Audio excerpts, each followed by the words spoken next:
नमस्कार साथियों, आप सभी का स्वागत है आपके अपने इस YouTube digital platform DElEd academy पर। मैं हूं एस कुमार। इस वीडियो में जानकारी ले रहे हैं भाषा संज्ञान और समास की दूसरी यूनिट, जिसका नाम है भाषा की प्रकृति और इसका स्वरूप। इस यूनिट के जो टोटल अंक हैं वो हैं 10, और 10 अंक कैसे प्राप्त करने हैं उसके लिए आपको बता दिया जाता है कि आपको यहाँ से 8 नंबर का एक बड़ा प्रश्न हर वर्ष दिया जा रहा है।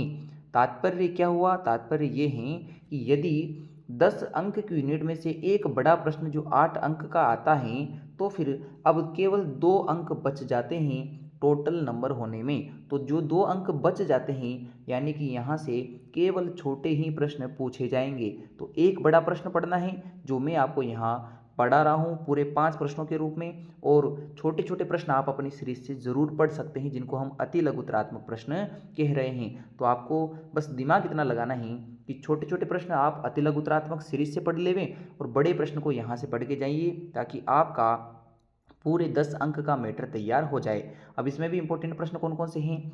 एक प्रश्न हर साल पूछा जाता है लेखन अभिव्यक्ति का, तो यह इंपॉर्टेंट है। दूसरा है मौखिक अभिव्यक्ति कौशल का। तीसरा आता है भाषा की विशेषताएं, जो अभी तक नहीं पूछा गया है किंतु पूछने योग्य प्रश्न है। फिर है भाषा की प्रकृति और स्वरूप, यह प्रश्न कई बार पूछा जा चुका है। और एक प्रश्न जो इस साल के दूसरा सबसे इंपॉर्टेंट प्रश्न बन जाता है, वो है कि वाक्य क्या है और इसके भेद कितने होते हैं, इसके प्रकार आपको बताने हैं। तो 8 अंक का प्रश्न है, तो किस प्रकार से आपको लिख के आना है, कौन से ऐसे कीवर्ड्स हैं जिसको आप पेपर में लिखते समय यूज कर सकते हैं।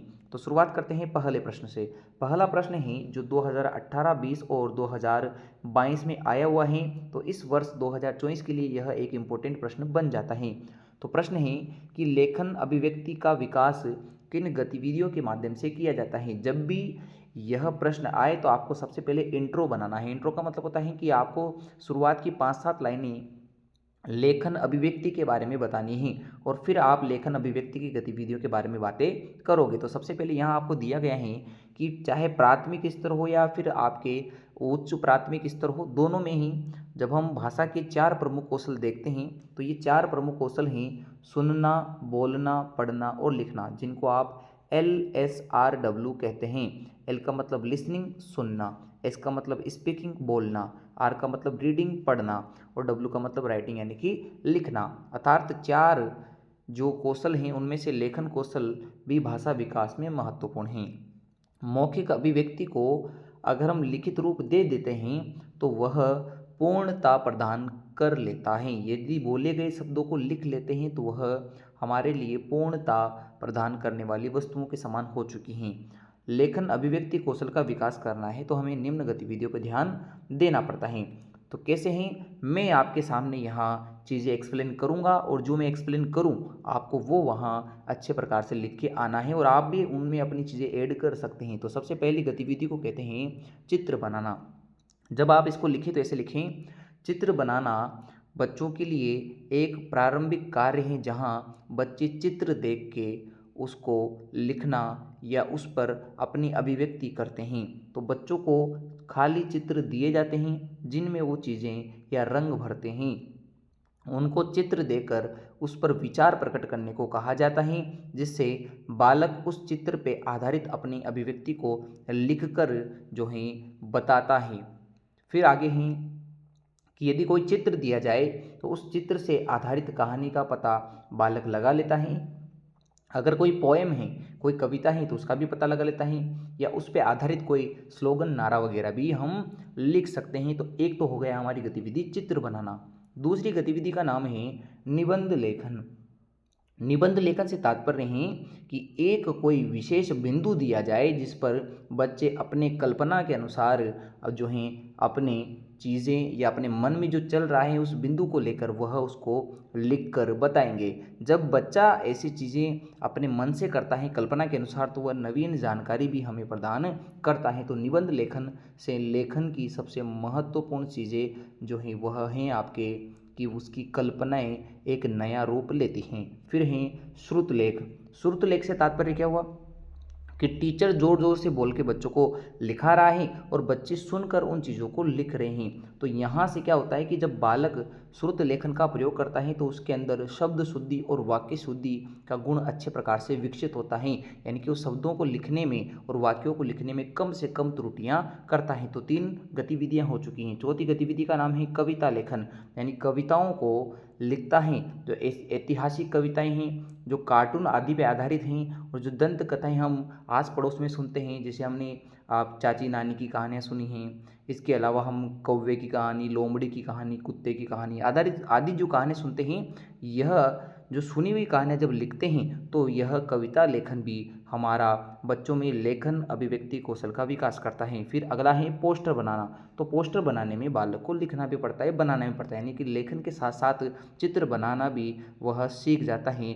और यह ऐतिहासिक मुद्दे पर, वर्तमान के मुद्दों पे या किसी कैरेक्टर के ऊपर चित्र बनाकर उसके ऊपर लिखा जाता है। फिर अगला है रेखा चित्र की कहानी बनाना। कई ऐसे चित्र आते हैं जिनकी रेखाओं को, डॉट्स को आपस में कनेक्ट करके या रेखाओं को कनेक्ट करके एक चित्र निर्माण होता है, और फिर उस चित्र से कहानी बच्चा जो है पता लगाता है कि किस प्रकार से कहानी होगी। तो ये आपके लेखन अभिव्यक्ति कौशल के विकास की प्रमुख गतिविधियां हो चुकी हैं। और ज़्यादा शब्द नहीं लिखना है आपको, 200 से 250 शब्द लिखना है। चूँकि 35 नंबर का ही पेपर है तो इसमें निबंधात्मक प्रश्न 500-600 शब्दों में नहीं लिखना है। याद रखिए कि जितनी शब्द सीमा है उसी अनुरूप पेपर को लिख के आए। अगला प्रश्न है जो 2016 और 2021 में पूछा गया था कि मौखिक अभिव्यक्ति विकास को किस प्रकार से करवाया जाए, इसमें कौन कौन सी गतिविधियां शामिल होगी। तो याद रखिए कि मौखिक भाषा सभी विषयों को सीखने के लिए एक मूल आधार होती हैं। चाहे हम प्राथमिक स्तर की बात करें या उच्च प्राथमिक स्तर की बात करें, दोनों में पढ़ने और वाचन से संबंधित जो कौशल हैं, यानी कि रीडिंग और स्पीकिंग से संबंधित जो कौशल हैं, वो हमारा मौखिक अभिव्यक्ति को बढ़ाने वाला होता है। मौखिक भाषा के बिना न तो सीख सकते हैं और न ही हम सिखा सकते हैं, दोनों चीज़ें कठिन हैं। अतः हमें प्रारंभिक कक्षाओं में मौखिक भाषा का ज्ञान जरूर देना चाहिए, जिससे बच्चे जो हैं अपनी अभिव्यक्ति कर सकें और उनमें शुद्धता, स्पष्टता, सुबोधता, मधुरता आदि गुण अच्छी तरीके से विकसित हो सके। और मौखिक अभिव्यक्ति के लिए हम निम्न गतिविधियां करेंगे। जैसे सबसे पहली गतिविधि है कक्षा कक्षीय वार्तालाप। कोई भी बिंदु जब शिक्षक सिखा रहा होता है उस समय बच्चों को पाठ पढ़ाने के लिए वह उससे संबंधित बातें करे कि जो पाठ में बताया गया है उससे रिलेवेंट बात की जाएगी, और फिर बच्चों को भी अपनी बात प्रकट करने का अवसर देवे, जिससे बच्चे प्रेरित होकर अपना मौखिक कौशल विकसित करेंगे। बीच बीच में उसी से संबंधित बातें पूछे कि प्रश्न क्या है, उत्तर क्या है, ऐसे करके। तो इस प्रकार से हम कक्षा कक्षीय वार्तालाप का प्रयोग करके मौखिक कौशल की अभिव्यक्ति का विकास कर सकते हैं। दूसरा है प्रश्नोत्तरी। प्रश्नोत्तरी जो है मौखिक परीक्षा प्रत्येक पाठ के अंत में और पाठ्यक्रम से संबंधित ली जानी चाहिए। उससे क्या होता है कि बच्चों में उस विषय से संबंधित जो बातें हैं वो भी उनको क्लियर हो जाती है और वह अपने रूप में अपने ही तरीके से उस चीज़ को समझा देंगे। फिर अगला है चित्र वर्णन। कोई भी खाली चित्र देकर या चित्र के बारे में उनको बताकर उनसे कहेंगे कि इसके बारे में समझाओ। तो जैसे कौवे वाली कहानी है तो उसके चित्र दे दिए तो बालक उन चित्रों को कनेक्ट कर करके अपनी स्टोरी को बोल सकता है, यानी चित्र दिखाकर बच्चों को बोलने के लिए प्रेरित किया जा सकता है। फिर अगला है स्वतंत्र अभिव्यक्ति। बालकों के मन में भी उन्होंने जो है कई सारे ऐसी चीज़ें हैं जो उनको पहले से आती हैं, जैसे वो गीत गा सकते हैं, कहानी कविता सुना सकते हैं, कोई घटना उनके साथ हुई है आस पड़ोस में वो सुना सकते हैं, उन्होंने कोई चीज़ देखी है तो वो उसके बारे में बता सकते हैं। तो इनसे बच्चों की स्वतंत्र अभिव्यक्ति होती है। इसके अलावा कहानी सुनाना। कहानी उसने अगर सुनी है ऐतिहासिक तो वो सुना देगा, अगर उसने कार्टून देखे हैं टीवी वगैरह में तो वो सुना देगा, और नानी दादी की कहानियाँ सुनी है तो वो भी उनको सुना सकता है। अगला है किसी पाठ को पढ़ाने के बाद बच्चे से सार पूछना चाहिए कि इसका समरी क्या रही, तो उस समरी को सुनाने के लिए वह अपने हिसाब से शॉर्ट शॉर्ट में उन चीज़ों को कन्वर्ट करता है। तो यह मौखिक अभिव्यक्ति कौशल का एक अच्छा तरीका है। फिर अगला है अंताक्षरी के कार्यक्रम प्रतियोगिताएं करवाना चाहिए, वाद विवाद प्रतियोगिता करवाना चाहिए, भाषण बुलवाना चाहिए, बच्चों से नाटक करवाना चाहिए ताकि वो अपने आप को अभिव्यक्त कर सके, और सभी बच्चों को एक साथ बोलने के लिए कहे। जब शिक्षक उनको पढ़ाए तो उनसे कहें कि सभी एक ही लय में बोलेंगे, एक साथ मिलकर, जैसा मैं बोलता हूँ आप मेरे पीछे पीछे बोलिए। तो इस प्रकार हम मौखिक अभिव्यक्ति कौशल का विकास कर सकते हैं। फिर हमारा तीसरा प्रश्न है कि वाक्य क्या होता है। और इसके भेद बताइए। तो 2019 के बाद अभी ये प्रश्न नहीं पूछा गया है, तो यहाँ से इस साल यह प्रश्न पूछने के पूरे पूरे चांसेस हैं। तो आपको क्या करना है कि सामान्य से चर्चा इसके बारे में करके जाइए। जैसे सार्थक शब्दों का वह समूह जिसके माध्यम से कोई भाव प्रकट होता है तो वह हमारा वाक्य कहलाता है। वाक्य तीन तरीके से जो है आपके होते हैं, जैसे कि सबसे पहले रचना के आधार पे वाक्य होंगे, फिर दूसरा क्रिया के आधार पे और तीसरा अर्थ के आधार पे। तो रचना के आधार पे वाक्य तीन तरीके के होते हैं। सरल वाक्य जिनमें एक उद्देश्य और एक विधेय होता है, यानी एक चीज़ के बारे में बताया जाएगा और एक चीज़ जिसको बताएंगे। जैसे राम घर जाता है तो राम के बारे में बताया गया है, तो राम हमारा उद्देश्य है, और घर जाता है राम की क्रिया है, और कर्म है तो वह उसके विधेय में शामिल होंगे। तो विधेय और एक उद्देश्य होता है एक ही वाक्य में, तो वह सरल वाक्य कहलाएगा।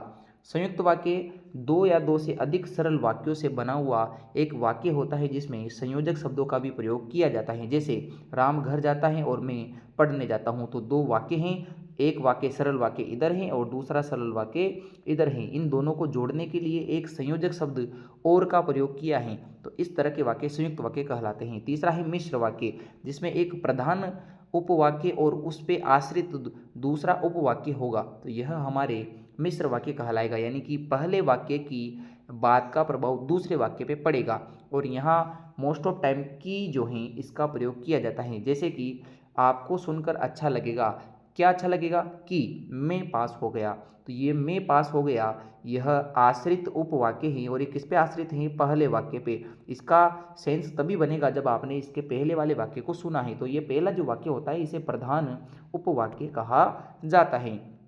अब हम बात करते हैं क्रिया के आधार पे वाक्य के प्रकार। पहला है आपके कृत्रिवाच्य। कृत्रिवाच्य जो होता है इसमें क्या होता है कि वाक्य को क्रिया के अनुसार वाक्य की जो क्रिया है उसको कर्ता के अनुसार लिखा जाता है, यानी कि कर्ता का प्रभाव क्रिया पे पड़ रहा है। जैसे राम रोटी खाता है, तो राम का रोटी खाना जो है राम ने रोटी खाई है, यानी कि राम का प्रभाव किस पे पड़ रहा है, रोटी के खाने पे पड़ रहा है। अगला है कर्मणी वाक्य। कर्मणी वाक्य मतलब जहाँ कर्म का प्रभाव क्रिया पे पड़ेगा। जैसे कि राम द्वारा रोटी खाई जाती है, तो यहाँ राम का नहीं रोटी का प्रभाव खाने पे पड़ रहा है। तो राम रोटी खाता है, ये तो आपके वाक्य होगा, और जो आपके कर्मणी वाक्य हैं वह आपके रोटी खाई जाती हैं, यहाँ रोटी जो कर्म है उसका प्रभाव खाने पे पड़ रहा है। तो इस प्रकार हम समझ सकते हैं कि यदि कर्म का प्रभाव क्रिया पे है तो कर्मणी वाक्य, यदि कर्ता का प्रभाव क्रिया पे है तो कृत्रिवाच्य। अब तीसरा है भाव वाक्य। तो भाव वाक्य क्या है, भाव वाक्य वो होते हैं जहाँ न तो कर्म का और न कर्ता का दोनों का ही प्रभाव क्रिया पे नहीं पड़ेगा, किसी भाव का प्रभाव यानी कि एक वचन पुल्लिंग का प्रभाव आपके किस पे पड़ेगा, क्रिया पे पड़ेगा। जैसे मुझसे चला नहीं जाता, तो चलना आपके चला नहीं जाता है, उससे रहा नहीं जाता है, किसी की हंसी नहीं रुक पाई। तो ये जो चीज़ें होती है भाव को अभिव्यक्त करने के लिए होती हैं, यानी कि क्रिया का प्रयोग हम भाव बताने के लिए कर रहे हैं। तो यहाँ जो वाक्य होगा वह भाव वाक्य होगा। अब हम आ जाते हैं कि उन वाक्यों पे जो अर्थ के आधार पे होते हैं, और अर्थ के आधार पे 8 वाक्य हैं, जिनमें से सबसे पहला वाक्य होता है विधानवाचक वाक्य। ऐसे वाक्य जिनसे किसी काम के होने का या किसी के अस्तित्व का बोध होता है वह हमारे विधान वाक्य कहलाते हैं। जैसे ममता ने खाना खा लिया, तो यानी कि यहाँ काम हो गया है, यानी कि किसी काम के होने का बोध हो रहा है। अगला है इच्छावाचक वाक्य, जिसमें हम वक्ता की कोई इच्छा या कामना या आकांक्षा या आशीर्वाद का हमें यहाँ बोध होता है। जैसे ईश्वर करे सब कुशल लौटे, यानी कि यहाँ कामना की जा रही है, तो यह हमारे इच्छावाचक वाक्य कहलाएंगे। तीसरा है आज्ञावाचक वाक्य, जिनमें आदेश या आज्ञा दी जाती हैं। जैसे वहाँ जाकर बैठ जाइए या बैठिए, तो ये हमारे आज्ञावाचक वाक्य हैं। तो अगला है निषेधवाचक वाक्य, जिसमें मना किया जाता है। तो ये हैं मैं घर नहीं जाऊँगा, तो यानी कि यहाँ नकारात्मक और मना करने का भाव आता है। फिर अगला है प्रश्नवाचक वाक्य जिनमें प्रश्न पूछा जाएगा, तुम्हारा नाम क्या है, तो ये जो प्रश्न है वह आपके प्रश्नवाचक होगा। अगला है विस्मयादिबोधक वाक्य, जिसमें आपको विस्मयादिबोधक चिन्ह का प्रयोग देखने को मिलेगा। ओह कितनी ठंडी रात है, तो इस प्रकार के वाक्य विस्मयादिबोधक वाक्य हैं। अगला है संकेतवाचक वाक्य, जिनमें एक क्रिया का दूसरी क्रिया पे निर्भर होना बताया जाएगा। अगर तुम परिश्रम करते हो तो आज सफल हो जाते, यदि तुम परिश्रम करते तो आज सफल हो जाते, यानी कि एक काम करने का दूसरे पे प्रभाव पड़ रहा है, एक क्रिया नहीं करने का प्रभाव दूसरी क्रिया पे पड़ रहा है, तो ये दोनों क्रियाओं का आपसे प्रभाव होगा। अगला है संदेहवाचक वाक्य, जिसमें संभावना का बोध होता है या संदेह का बोध होता है। जैसे आज बहुत तेज बारिश हो सकती है, यानी कि काले बादल को या हवाओं को या मौसम की कंडीशन देख के ऐसा कहा जा रहा है, तो संभावना है कि आज तेज बारिश हो सकती है। तो इस प्रकार हमने प्रश्न पढ़ लिए हैं, 3 प्रश्न जो 8-8 नंबर के हैं। अब हम भाषा की विशेषताएं और भाषा की प्रकृति की इनके बारे में आ जाते हैं। यदि प्रश्न भाषा की विशेषता और उसके महत्व का पूछे या भाषा की प्रकृति और स्वरूप का पूछे, तो आपको यही आंसर लिख के आना है। और आपकी सीरीज में यह प्रश्न काफ़ी अच्छे तरीके से दिया था, तो मैंने इसमें कोई भी किसी भी प्रकार का परिवर्तन नहीं किया है। प्रकृति ने मनुष्यों को वाणी दी है तथा बुद्धि 2 ऐसे उपादान प्रदान किए हैं जिसके माध्यम से वो अपनी बात को सरलतापूर्वक व्यक्त कर सकते हैं। आगे हम ये समझते हैं कि भाषा किस प्रकार से हमें प्रभावित करती है, भाषा के हमारे लिए जीवन में क्या महत्व है। तो भाषा पैतृक संपत्ति यानी जन्मजात संपत्ति नहीं है। भाषा को पैदा होने के बाद ग्रहण किया जाता है वातावरण के अनुरूप। यदि वातावरण में उसको कोई भी भाषा या ध्वनि नहीं बोली जाए तो बालक गूंगा रह जाएगा, यानी कि भाषा को केवल वातावरण के अनुरूप ग्रहण किया जाता है। अगला है भाषा अर्जित संपत्ति है। कोई भी बालक किसी भी स्थान पे पैदा होगा वह उसी के अनुरूप भाषा को ग्रहण करेगा, यानी कि भाषा उसके परिवेश से प्रभावित होती हैं। अगला है भाषा सामाजिक वातावरण से संबंधित है। जिस समाज विशेष में बालक का जन्म होता है वह उसी के अनुरूप भाषा को सीखेगा।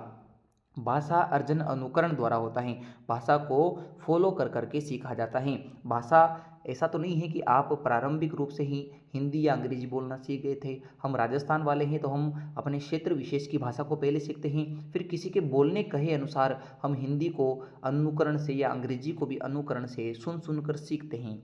फिर अगला है भाषा गतिशील और परिवर्तनशील है। भाषा में परिवर्तन और गतिशीलता पाई जाती है। कैसे कि आप क्षेत्र विशेष को देखोगे तो हर क्षेत्र विशेष में थोड़ा बहुत लहजा बोलने का चेंज होता है।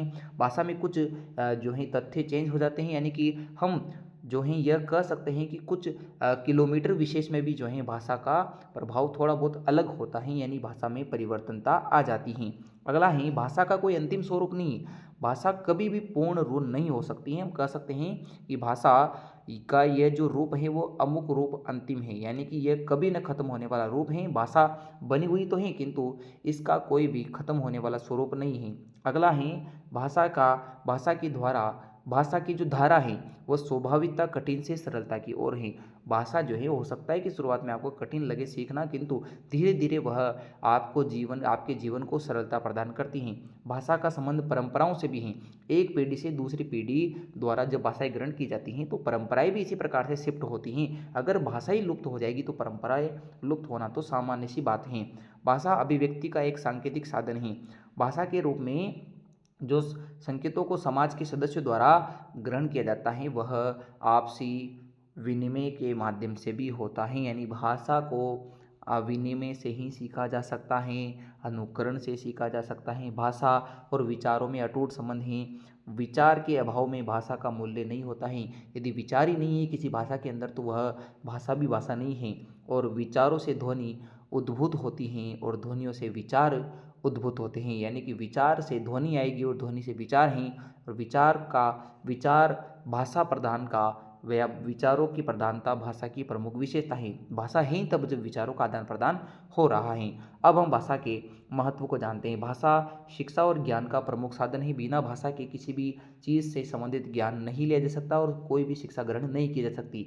भाषा विचार विनिमय का सबसे सरल और सबसे अच्छा मार्ग होता है। किसी भी समाज के किसी भी परिवार का हम हिस्सा हो वहाँ विचार विनिमय के माध्यम से हम चीज़ों को समझ पाते हैं। अगला है सामाजिक जीवन में प्रगति का साधन है। जिस परिवार में आपका जन्म होता है, वहाँ से आपकी भाषा का जन्म होता है, फिर समाज में आगे उसी भाषा का प्रयोग करते हुए हम प्रगति करते हैं और जिस समाज में भाषा का ज़्यादा महत्व है उस समाज की उन्नति उतनी ही अच्छी होती है। यानी भाषा में नैतिकता भी आ जाती है। तो भाषा आपके क्या करती है, भाषा लोगों को जोड़ने का काम करती है। यह व्यक्तित्व निर्माण कर रही है। किसी भी व्यक्ति की जो पर्सनालिटी होती है उसमें भाषा का महत्वपूर्ण योगदान है। भाषा उस व्यक्ति के भावों के अभिव्यक्ति का माध्यम है। उस भाव जो उसके अंदर भाव है व्यक्ति के अंदर, वह उसी भाषा के माध्यम से उसको बोल पाता है। यानी अपने आप को अभिव्यक्त करने के लिए उसको भाषा का सहारा लेना पड़ता है और वह उसकी जितनी अच्छी भाषा का प्रयोग कर पाएगा उसके लिए व्यक्तित्व उतना ही प्रभावी होगा। किसी राष्ट्र की एकता का आधार है। समस्त राष्ट्र का प्रशासन बिना भाषा के नहीं हो सकता।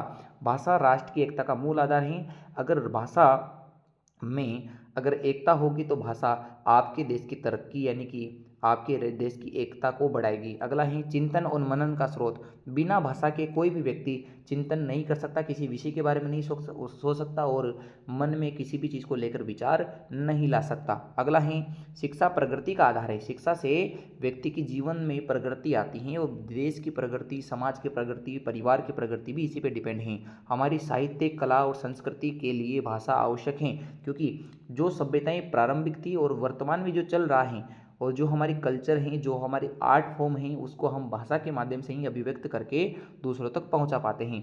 भाषा सभ्यता की कहानी है। जिस सभ्यता में कोई भाषा रही होगी उस सभ्यता के लोगों ने अपने विचारों को, अपने चीज़ों को अभिव्यक्त करने के लिए किसी न किसी भाषा का सहारा लिया है। तो आप इस प्रकार से चीज़ों को समझ के लिख के आ सकते हैं। और अंतिम प्रश्न की भाषा के प्रकृति स्वरूप के बारे में बताइए। ये प्रश्न भी आप इसी स्वरूप में लिख के आइए कि भाषा किस प्रकार से हमें प्रभावित करती है, उसका महत्व हमारे जीवन में क्या है।